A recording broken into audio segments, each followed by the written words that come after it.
नमस्कार दोस्तों, स्वागत है आपका अपने चैनल स्टडी कल्चर में। तो दोस्तों, हाल ही में बिहार में एक बिहार सचिवालय की एक वैकेंसी आई है जो कि इंटर स्तर पे आई है, जो कुल 11,098 पद है। तो उसी के लिए मैं आज से एक टेस्ट सीरीज स्टार्ट करने जा रहा हूं, जिसमें 50 जीके जीएस के क्वेश्चन होंगे और ये जो नए सिलेबस पे आधारित होंगे। और इसमें जितना भी जो होता है रेशियो में, जितना हिस्ट्री, पॉलिटी और आप देख सकते हैं कि इकोनॉमिक्स का क्वेश्चन या फिर भूगोल का क्वेश्चन, साइंस का जितने क्वेश्चन आते हैं और जो विविध से क्वेश्चन आते हैं, सारे मैं इसमें 50 में इंक्लूड करूंगा। और ये टोटल मैं 70 से 80 सेट लाऊंगा, जिसमें कम से कम तो आपको 4,000 से 5,000 क्वेश्चन मैं करवाऊंगा।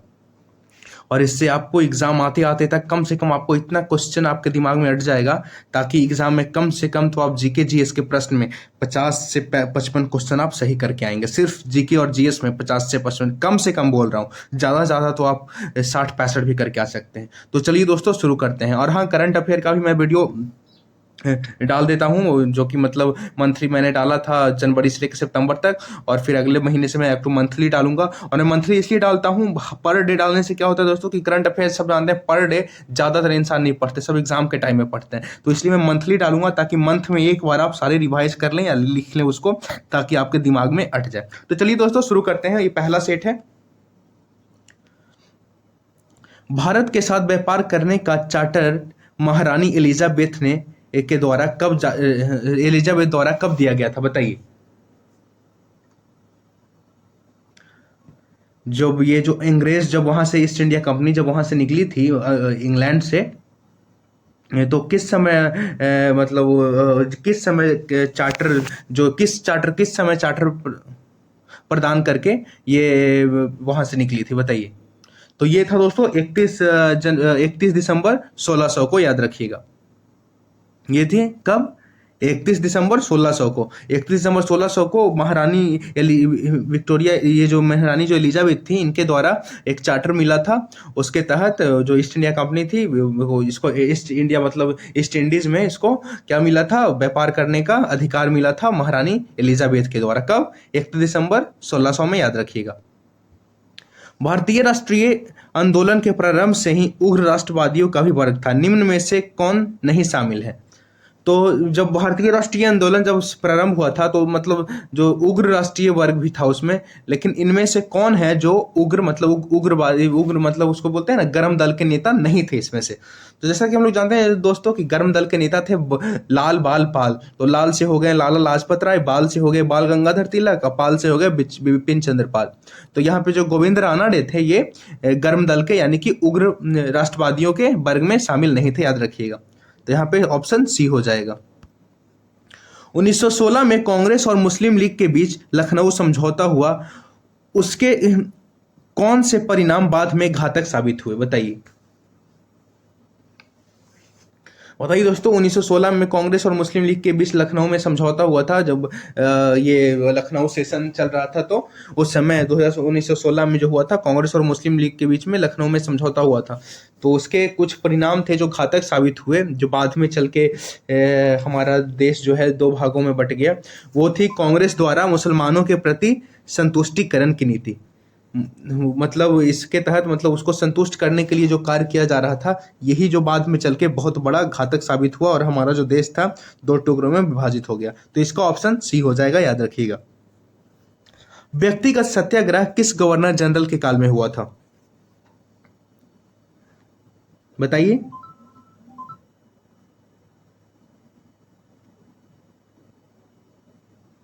तो जो व्यक्तिगत सत्याग्रह था, ये हुआ था लॉर्ड लिन लिथगो के समय में, याद रखिएगा। जो लॉर्ड लिन लिथगो थे, उसी समय व्यक्तिगत सत्याग्रह हुआ था। और व्यक्तिगत सत्याग्रह के जो पहले जो उसमें ये थे, मतलब भाग लेने वाले जो आदमी थे, वो थे विनोबा भावे, याद रखिएगा। विनोबा भावे पहले सत्याग्रही थे जो व्यक्तिगत सत्याग्रह का हिस्सा बने थे। चलिए, और इस समय जो गवर्नर जनरल थे वो थे लॉर्ड लिन लिथगो, याद रखिएगा। चलिए आगे बढ़ते हैं। भारतीय राष्ट्रीय कांग्रेस के पूर्ववर्ती संस्थानों में सबसे पहली और प्रमुख संस्था थी, बताइए।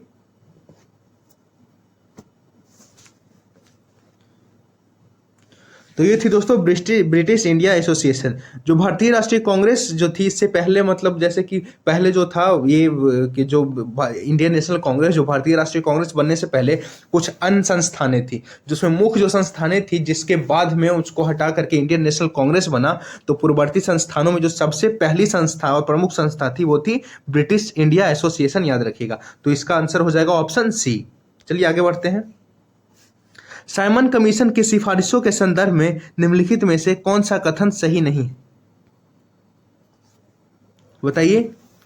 जो साइमन कमीशन जो आया था, उसकी सिफारिशों में कौन सा संदर्भ में निम्नलिखित में से कौन सा कथन सही नहीं है? बताइए। तो दोस्तों साइमन कमीशन का जो मुख्य जो ये था वो कथन था, जो मुख्य जो लाने का संदर्भ था वो था कि केंद्र में द्विसदनीय विधायिका के उन्मूलन का सुझाव। समझे? तो इसका ऑप्शन हो जाएगा आंसर सी, याद रखिएगा। Dada Bhai Naoroji British House of Commons के लिए चुने जाने वाले पहले भारतीय थे। उन्होंने किस पार्टी से टिकट पर चुनाव जीता था? हाँ दोस्तों, याद रखिएगा, जो हमारे दादा भाई नौरोजी थे, जिन्हें हम ये द ग्रेट ओल्ड मैन भी कहते हैं, उनको हाउस ऑफ कॉमन्स के लिए चुने जाने वाले वो पहले भारतीय, जो हाउस ऑफ कॉमन्स जो ब्रिटिश का था उसमें चुने जाने वाले पहले भारतीय बने थे। और उन्होंने किस पार्टी के टिकट पर चुनाव जीता था? तो दोस्तों उन्होंने लिबरल पार्टी जो है, लिबरल पार्टी के टिकट पर चुनाव लड़ा था, याद रखिएगा। सबसे जो पहले जो लड़ा था वो किसके पार्टी से लड़ा था? तो लिबरल पार्टी, याद रखिएगा। तो इसका ऑप्शन डी हो जाएगा।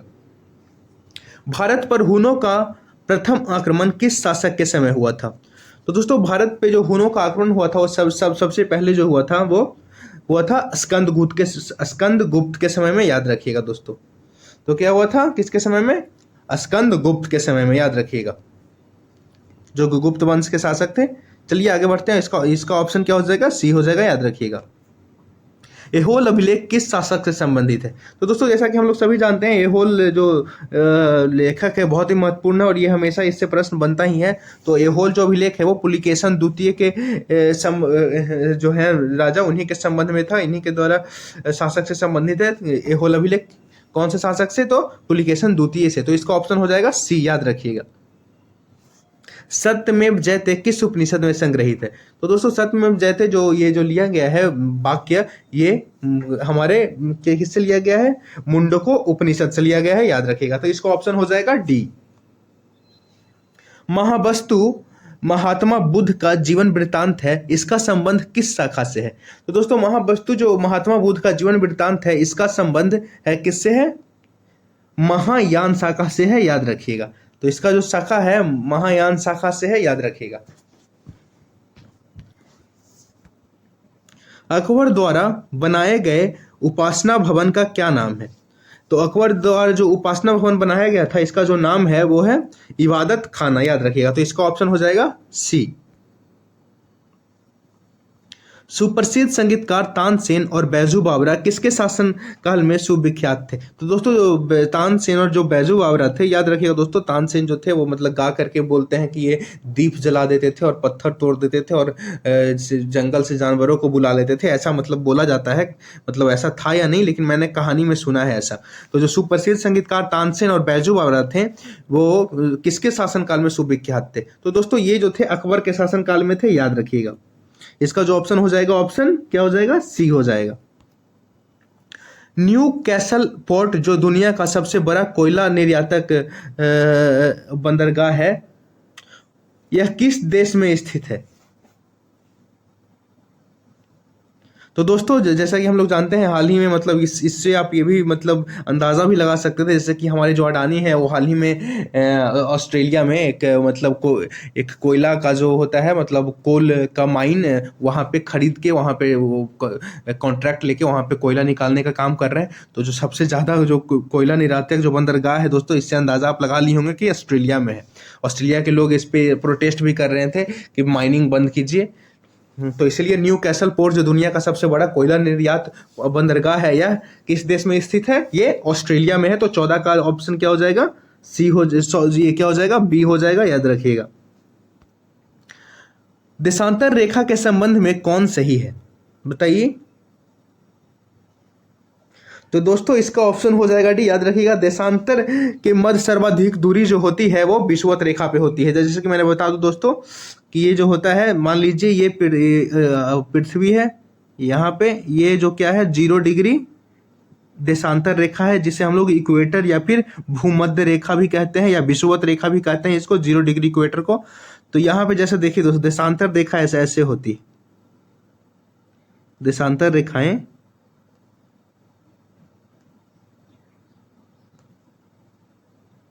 क्या होती है, उत्तरी उत्तर के को जो पोल है से दक्षिणी पोल में मिलती है। तो ये जो सबसे ज्यादा जो दूरी होती है ये दो देशांतर रेखाओं के बीच में, वो किस में होती है, ये देखिए है ना दूरी। यहाँ पे देखिए दूरी कितना कम है, यहाँ पे देखिए दूरी कितना कम है, यहाँ पे दूरी कितना कम है। सबसे ज्यादा जो दूरी है क्या है, दो देशांतर रेखाओं के बीच में जो सबसे ज्यादा दूरी होता है वो इक्वेटर के पास होता है ना। देखिए फिर यहाँ पे देखिए कितना दूरी है, यहाँ पे और ज्यादा दूरी है। फिर यहाँ पे देखिए, यहाँ पे क्या है, और दूरी बढ़ते जा रहा है। लेकिन यहाँ पे देखिए जैसे जैसे ऊपर जा रहा है, देखिए दूरी घटते जा रहा है। तो पोल के पास क्या होता है दोस्तों, दूरी कम होती है। ये जो पोल है, पोल के पास दूरी, यहाँ पोल है, तो जैसे जैसे पोल के पास देशांतर रेखाएं जाती है उनके बीच की दूरी जो है कम होती जाती है। लेकिन जैसे जैसे ही वो इक्वेटर या भूमध्य रेखा के पास बढ़ते हैं तो ये दूरी बढ़ती जाती है। तो इसका ऑप्शन क्या हो जाएगा दोस्तों, इसका ऑप्शन हो जाएगा देशांतर की मध्य सर्वाधिक दूरी विषुवत रेखा पे होती है, याद रखिएगा। उत्तर से शुरू कर दक्षिण की ओर नीचे दी गई पहाड़ियों का सही अनुक्रम क्या है। तो दोस्तों जैसे कि हम लोग हमारे दक्षिणी भारत में कुछ पहाड़ियां हैं, उनका जो क्रम है उत्तर से दक्षिण की ओर इसमें, तो दोस्तों जो पहले है दोस्तों याद रखिएगा, पहले इसमें हम बता दें कि जैसा कि अन्नामलई जो पहाड़ियां हैं ये केरल में है, और नीलगिरी की पहाड़ियां तमिलनाडु में है, जवादी पहाड़ियां जो है आंध्र प्रदेश में है, और नल्लामलई भी है आंध्र प्रदेश में है, याद रखिएगा। तो इसलिए जवादी पहाड़ियां तमिलनाडु में है दोस्तों। तो इससे जो सही क्रम होता है दोस्तों, सबसे ऊपर में आंध्र प्रदेश हो जाता है, तो आंध्र प्रदेश में होगा तो सबसे पहले, तो मैं बता दूं इसका जो ऑप्शन जो होगा ये ऑप्शन सी होगा। सबसे उत्तर की ओर नल्लामलई है, फिर जवादी है, फिर नीलगिरी है, फिर अन्नामलई है दोस्तों, याद रखिएगा। तो 16 का आंसर कौन हो जाएगा, सी हो जाएगा, याद रखिएगा। चलिए मैं इसके बारे में और डिटेल में बताता हूं। देखिए नल्लामलई पहाड़ियां कहाँ है, देखिए आंध्र प्रदेश में है ना।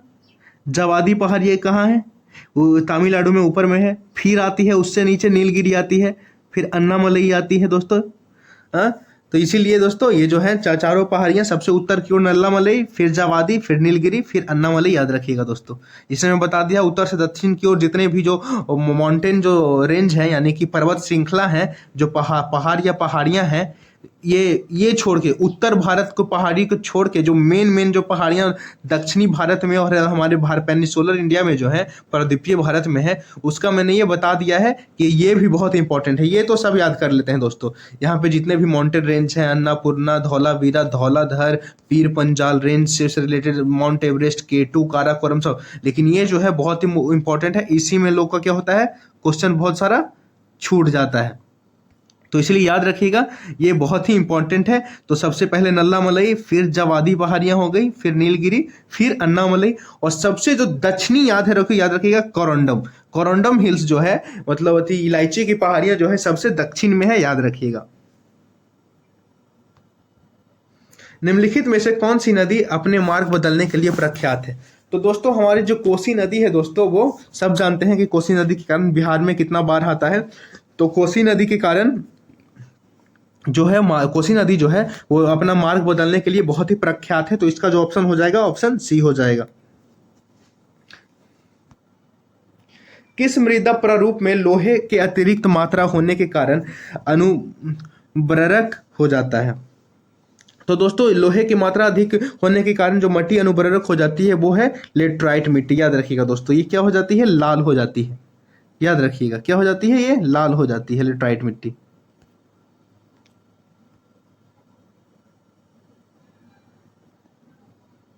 ये क्या हो जाती है, लाल हो जाती है। ये होगा, इसका ऑप्शन क्या हो जाएगा, सी हो जाएगा, याद रखिएगा। चलिए आगे बढ़ते हैं। प्रकाश के संबंध में कौन सा कथन सत्य है। यह एक विद्युत चुंबकीय तरंग है। तो हाँ दोस्तों, ये जो प्रकाश है एक विद्युत चुंबकीय तरंग है, इलेक्ट्रोमैग्नेटिक वेव है, याद रखिएगा। यह एक कण प्राकृतिक है। हाँ दोस्तों, ये वेव, इसका वेव नेचर, तरंग नेचर और कण नेचर दोनों नेचर होता है दोस्तों, याद रखिएगा। और यह एक ऊर्जा का रूप है। हाँ दोस्तों, यह light is a form of energy, light एक ऊर्जा का भी रूप है। तो इसका ऑप्शन हो जाएगा ऑप्शन डी, याद रखिएगा दोस्तों।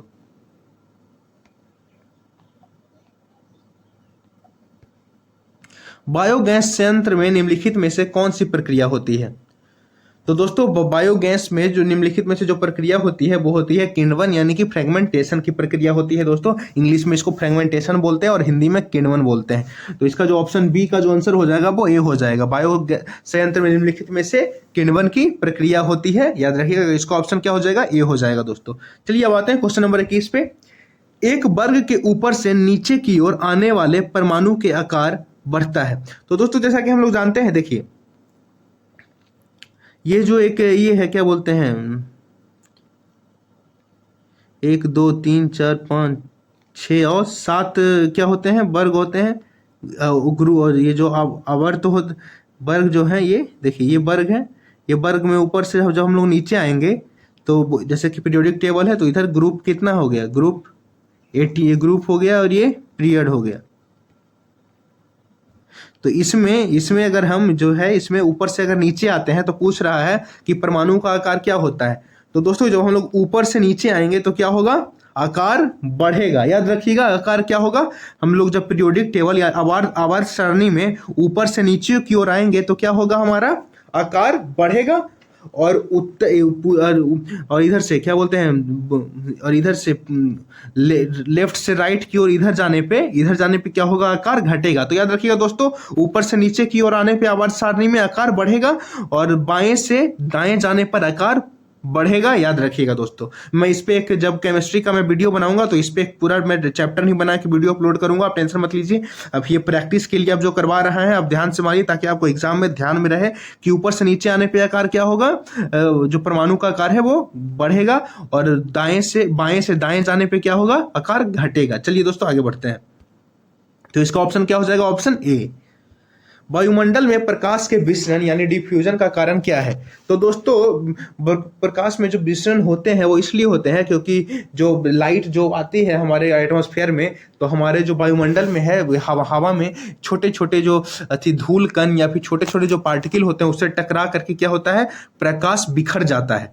उसी बिखराव के प्रक्रिया को ही विसरण कहते हैं, याद रखिएगा। क्योंकि देखिए जैसा कि हम लोग जानते हैं हमारे जो हवा है, हवा में सिर्फ यही नहीं है, धूल कण पानी सब कुछ है। तो इसीलिए उससे जब धूल कण से टकराता है तो क्या होता है? लाइट होता है इधर उधर बिखरने लग जाता है, क्योंकि वो तो रिफ्लेक्ट होगा ही। तो इसीलिए उसी की जो बिखरने की प्रक्रिया है उसी को विसरण बोलते हैं। तो जो वायुमंडल में प्रकाश के विसरण का जो कारण वो कौन है? वो धूलकण है, याद रखिएगा। तो ऑप्शन 22 का आंसर क्या हो जाएगा? बी हो जाएगा दोस्तों। किसी भी यौगिकों का ऑक्सीकरण संख्या क्या होता है? हाँ तो दोस्तों, तो याद रखिएगा किसी भी यौगिकों का जो ऑक्सीकरण संख्या होता है वो हमेशा 0 होगा। याद रखिएगा, हमेशा जो यौगिक तभी बनता है दोस्तों जब वो किसी कोई भी चीज बैलेंस हो जाता है, समझे? तो किसी भी चीज का जो है किसी भी यौगिक का ऑक्सीकरण संख्या हमेशा 0 होगी, याद रखिएगा। तभी वो यौगिक बन पाएगा, क्योंकि किसी भी यौगिक का ऑक्सीकरण संख्या क्या होता है? 0 होता है। सर्प विषरोधी सुई किस तत्व का एक यौगिक है? बताइए।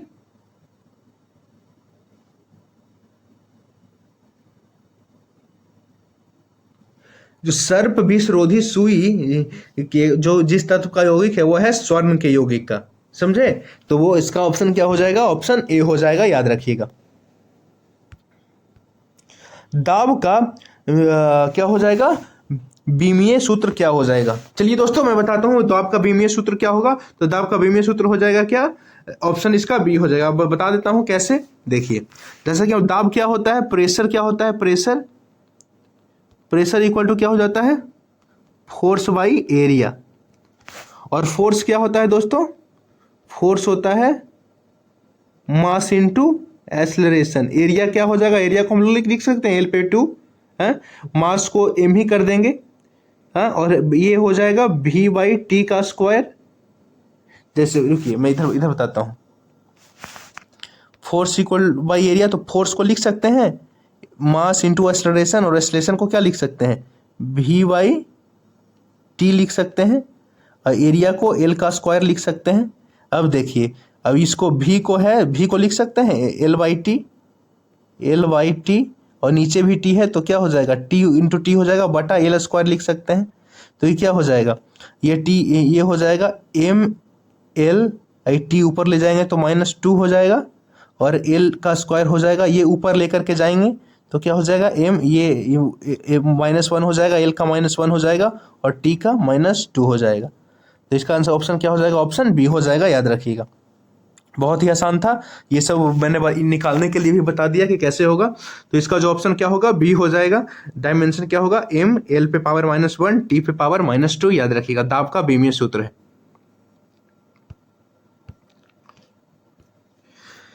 जैब सेल क्या है, तो हाँ दोस्तों, जैब सेल यानी कि बायो रॉक जिसको बोलते हैं, वो क्या है बताइए। तो इसका जो आंसर हो जाएगा दोस्तों, ये हो जाएगा ए, कोयला। जैब सेल यानी कि जैविक जो सेल है वो कौन है, कोयला है। एलपीजी तो क्या है दोस्तों, गैस है। प्राकृतिक तेल लिक्विड है। पेट्रोल क्या है, ये भी लिक्विड है। तो जैब सेल यानी जैब से टन क्या होते हैं, वो कोयला होते हैं, याद रखिएगा, जो जीवाश्म से बनते हैं। कोयला जो है जीवाश्म से बनता है, क्योंकि बहुत सा जो पेड़ पौधे जो थे वो, या फिर कोई आदमी या फिर जानवर मर के करोड़ों साल तक जमीन के अंदर रहने पे वो कोयला बनता है, करोड़ों साल, तो इसलिए उसे जैब सेल बोलते हैं। और जो कोयला होता है दोस्तों, वो 3 प्रकार, चलिए मैं बताता हूँ। कोयला का प्रकार 4 प्रकार का होता है। जो एक होता है एंथ्रासाइट, बिटुमिनस और लिग्नाइट, याद रखिएगा। 4 प्रकार का कोयला होता है और पीट होता है। एंथ्रासाइट, बिटुमिनस, लिग्नाइट होता है। सबसे शुद्धतम कोयला एंथ्रासाइट होता है, उसके बाद बिटुमिनस, फिर लिग्नाइट। और जो सबसे जो अशुद्ध कोयला होता है, जो जिसमें मतलब जिसका कैलोरीफिक वैल्यू सबसे कम होता है, वो होता है पीट का, याद रखिएगा। तो कोयले के टोटल 4 प्रकार हैं दोस्तों, याद रखिएगा। जैव सेल किसको कहते हैं, कोयले को कहते हैं। याददाश्त का संबंधित मस्तिष्क के निम्न में से किस भाग में है, तो दोस्तों ये होगा सेरेब्रम में, याद रखिएगा। सेरेब्रम जो कि सबसे अगला भाग होता है, सेरेब्रम, यहाँ इसको सेरेब्रम बोलते हैं। मैं बताऊं, इसको सेरेब्रम बोलते हैं दोस्तों। याद करने का क्षमता, भूलने का क्षमता, बुद्धिमत्ता, पढ़ाई लिखाई का जो भी क्षमता जो होता है विकसित होता है इसी फ्रंट में, जो सबसे आगे जो हमारा आगे का हिस्सा होता है, जो 2 भाग में बटा हुआ होता है, फ्रंटल लोब को ही बोलते हैं क्या, सेरेब्रम बोलते हैं। और इसको पीछे वाले को सेरेबेलम बोलते हैं। तो याद रखिएगा, यादाश्त का संबंध मस्तिष्क के सेरेब्रम से है। सेरेब्रम और सेरेबेलम में आप अंत कीजिएगा, सेरेबेलम जो होता है पीछे होता है, सेरेब्रम आगे होता है, याद रखिएगा। तो यादाश्त का संबंध किससे है, सेरेब्रम से है। तो इसका ऑप्शन क्या हो जाएगा, ऑप्शन बी हो जाएगा, याद रखिएगा। एक जीवाश्म पक्षी का नाम बताएं जो एक पक्षी की तरह दिखता है लेकिन सरीसृप के जैसी अन्य विशेषताएं होती है। तो दोस्तों ये जो एक पक्षी है, जो जिसका नाम है ऑर्कियोपेटेरिक्स है, जो कि दिखता एक है तो एक पक्षी, लेकिन उसकी जो लक्षण या विशेषताएं हैं वो किसके तरह है, वो एक सरीसृप यानी कि रेप्टाइल के जैसा है। ये डायनासोर के जैसा नहीं दिखता है थोड़ा थोड़ा, और मतलब इसका चाल, इसलिए इसको मतलब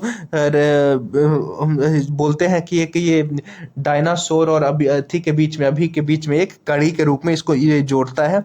इसको साइंटिस्ट लोग इस पर रिसर्च भी कर रहे हैं। चलिए दोस्तों आगे बढ़ते हैं। मानव शरीर में सर्वाधिक मात्रा में पाया जाने वाला तत्व दोस्तों सब जानते हैं दोस्तों, ये O2 होता है। तो इसका ऑप्शन क्या हो जाएगा, ऑप्शन 29 का हो जाएगा क्या, बी, याद रखिएगा। परिपथ के किन्हीं 2 बिंदुओं के बीच विभवांतर मापने के लिए किसका प्रयोग किया जाता है। जो पोटेंशियल डिफरेंस होता है, जो 2 बिंदुओं के बीच में एक जो विभवांतर या नापा जाता है, वोल्टेज का डिफरेंस जो नापा जाता है, वो वोल्ट मीटर के द्वारा। तो इसका ऑप्शन हो जाएगा बी, याद रखिएगा। आपातकाल के दौरान मौलिक अधिकारों का निलंबन कौन कर सकता है। तो दोस्तों आपका आपातकाल के दौरान जो हमारा मौलिक अधिकार है वो निलंबित हो जाता है, और इसका निलंबन हमारा भारत का राष्ट्रपति करता है, याद रखिएगा। प्राक्कलन समिति के सदस्यों का कार्यकाल कितने वर्ष का होता है। तो दोस्तों जो प्राक्कलन समिति होती है, जिसमें लगभग 30 सदस्य होते हैं, 30 सदस्य, जो कि क्या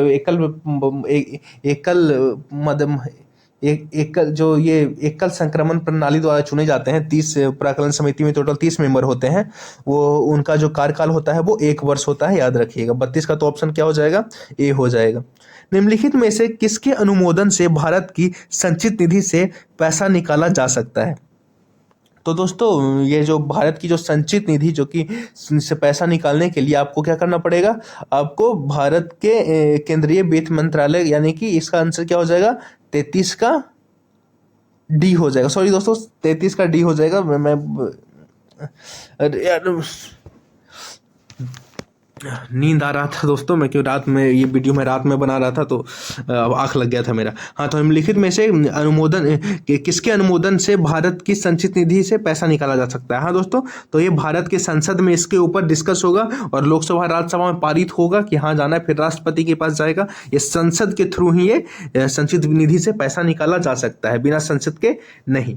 तो याद रखिएगा, इसका ऑप्शन हो जाएगा ऑप्शन डी, संचित निधि से पैसा निकाला जा सकता है किसके द्वारा, किसके अनुमोदन द्वारा, तो भारत के संसद के द्वारा। चलिए आगे बढ़ते हैं, इसका ऑप्शन आंसर डी हो जाएगा।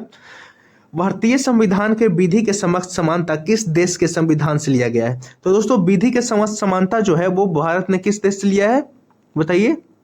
ये है ब्रिटेन के संविधान से। विधि के समक्ष समता का जो समता का जो अथी है वो जो उल्लेख है वो लिया गया है ब्रिटेन से, याद रखिए। तो इसका हो जाएगा ऑप्शन 34 का डी हो जाएगा, याद रखिएगा। संविधान संशोधन प्रक्रिया किस भाग में उल्लेखित है। तो हम लोग सब जानते हैं दोस्तों, जो संविधान संशोधन की प्रक्रिया है वो भाग 20 में है, और मैंने ट्रिक भी बताया है 22 भाग को याद करने का। UCFDI में यूपी भी यूएस से आगे है, लास्ट वाला है ले मैथ्स, फिर है RFT से EP हो गया, याद रखिएगा। इससे आप ये 3 मैंने ट्रिक अपलोड मार रखा है अपने यूट्यूब चैनल पे, तो जाके देख लीजिएगा, आपको 22 भाग याद हो जाएंगे। 22 भाग जितने भी भाग हैं टोटल भाग, अब तो सब मिला करके ABC ऐसे करके बन गया है, तो 25 भाग हो गए हैं। तो आप जाकर देख सकते हैं, याद कर सकते हैं। चलिए आगे बढ़ते हैं।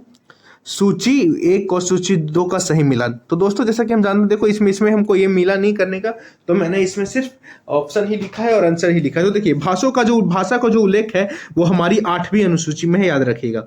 भाषा का उल्लेख कहाँ है, हमारे 8वीं अनुसूची में है, याद रखिएगा। 8वीं अनुसूची में। दल बदल निरोध कानून किस में है दोस्तों, तो दल बदल निरोध कानून 10वीं में है। 10 से देखिए याद रखिएगा, ट्रिक भी है।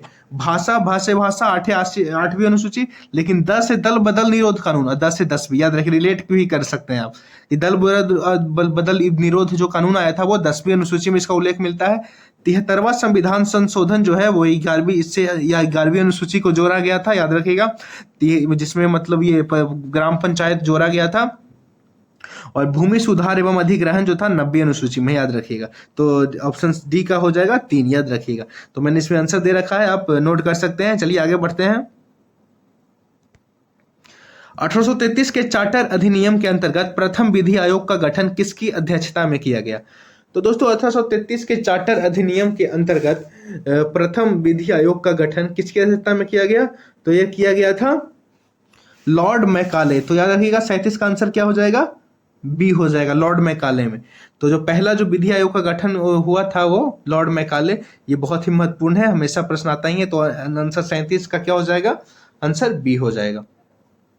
निम्नलिखित में से कौन सी औषधि क्रांति प्याज और झींगा उत्पाद के लिए संबंधित है, बताइए। तो इसका ऑप्शन हो जाएगा सी। तो प्याज और झींगा के उत्पादन के लिए एक क्रांति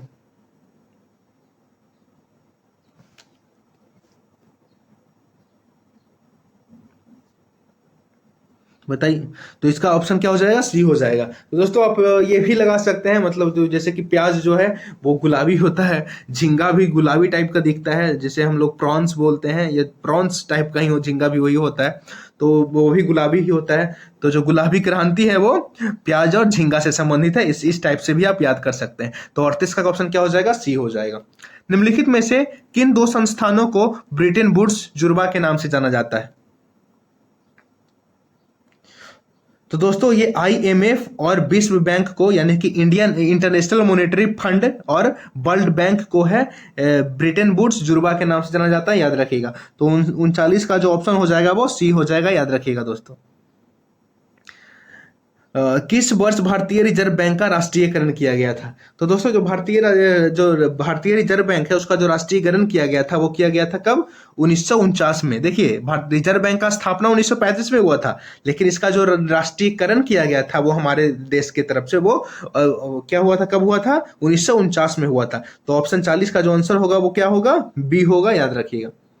देखिए, भारतीय रिजर्व बैंक की स्थापना की जो तारीख है वो है 1 अप्रैल 1935 कोलकाता में, याद रखिएगा। संस्थापक थे ब्रिटिश राज। इसका अभी जो मुख्यालय है वो कहाँ है, वो हो गया कहाँ, महाराष्ट्र में। भारतीय रिजर्व बैंक की स्थापना भारतीय रिजर्व बैंक अधिनियम 1934 के प्रावधानों के अनुसार 1 अप्रैल 1935 की हुई थी। रिजर्व बैंक का केंद्रीय कार्यालय प्रारंभ में कोलकाता में स्थापित किया गया था, जिसे 1937 में अस्थायी रूप से मुंबई में हस्तांतरित कर दिया गया, याद रखिएगा। चलिए आगे बढ़ते हैं।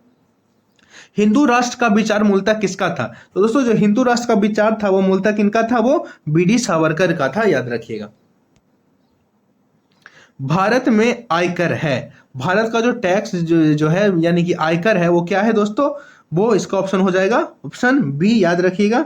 ये प्रत्यक्ष है क्योंकि हम लोग प्रत्यक्ष रूप से देते हैं, और ये प्रगतिशील है, और वक्त के साथ ही आयकर जो है बढ़ता है, अगर कमाई बढ़ती है तो बढ़ता है। तो इसीलिए बोल सकते हैं कि भारत का जो आयकर है वो प्रत्यक्ष और प्रगतिशील है। तो इसका ऑप्शन क्या हो जाएगा, ऑप्शन बी हो जाएगा। कुचिपुड़ी किस राज्य का प्रसिद्ध लोक नृत्य है? तो दोस्तों कुचिपुड़ी जो है आंध्र प्रदेश का प्रसिद्ध लोक नृत्य है, याद रखिएगा। और कुचिपुड़ी एक शास्त्रीय नृत्य भी है, याद रखिए। हमारे देश का शास्त्रीय नृत्य भी है कुचिपुड़ी, याद रखिएगा। और आंध्र प्रदेश का ये लोक नृत्य है, याद रखिएगा। तो 43 का ऑप्शन क्या हो जाएगा, डी हो जाएगा। हिमानी उत्तम पर्व का संबंध किस खेल से है? हिमानी उत्तम पर्व जो है वो किस खेल से संबंधित है? तो वो है मलखम से, याद रखिएगा। मलखम दोस्तों जो एक पोल पे पकड़ के पैर से ऐसे ऐसे करना, करतब दिखाना एक से एक पोल पे सिर्फ, उसी को मलखम बोलते हैं। तो ये हिमानी उत्तम पर्व जो है मलखम से संबंधित है, याद रखिएगा। नीपख आंदोलन के प्रणेता थे? तो दोस्तों जो नीपख एक आंदोलन हुआ था, जब भक्ति आंदोलन हुआ था उस समय में एक नीपख आंदोलन भी हुआ था। तो उस समय इसके जो प्रणेता थे वो थे दादू दयाल, याद रखिएगा। तो इसका आंसर क्या हो जाएगा दोस्तों, 45 का सी हो जाएगा। नीपख आंदोलन के प्रणेता कौन थे? दादू दयाल थे। द्रकमा सिक्का किसने चलाया था? बताइए। तो द्रकमा सिक्का जो चलाया था वो ग्रीक ने चलाया था, याद रखिएगा। बाढ़ के दौरान हर वर्ष एक नए एलुबियम का जमाव, यहाँ पे जमाव होगा दोस्तों, जवाब नहीं है यहाँ पे, ये जमाव है, जमाव। जब भी बाढ़ के दौरान हर वर्ष नए एलुबियम का जमाव जो मिट्टी की उर्वरता को बढ़ाता है, तो वो क्या है दोस्तों, तो वो खादर है। जैसे कि जब ये हर बार जो बाढ़ आती है तो बाढ़ के दौरान जो पानी के साथ कुछ कंक्रीट, मट्टी, बालू ये जो आकर के किनारे पे जमते हैं, जिससे मिट्टी की उर्वरता जो है, जो मतलब वो बढ़ती है, उपजाऊ होती है मिट्टी, वो किसके कारण बढ़ती है, वो खादर जो जमाव होता है उसको क्या बोलते हैं, खादर बोलते हैं। तो 47 का जो ये हो जाएगा आंसर हो जाएगा वो ए हो जाएगा, याद रखिएगा। वह समुद्री सीमा जहां पर तापमान तेजी से कम होता है, बताइए। वह समुद्री सीमा जहां पे तापमान तेजी से कम होता है उसको क्या बोलते हैं, उसको बोलते हैं थर्मोक्लाइन, याद रखिएगा। वो एक समुद्री सीमा जहां पे क्या होता है, तापमान जो होता है तेजी से कम जाता है। एक ऐसा सीमा है जहां पे आप समुद्र में जाते हैं तो जो तापमान है वो टेम्परेचर अचानक से कम हो जाता है, उसको क्या बोलते हैं, थर्मोक्लाइन बोलते हैं। तो 48 का ऑप्शन क्या हो जाएगा, सी हो जाएगा, याद रखिएगा।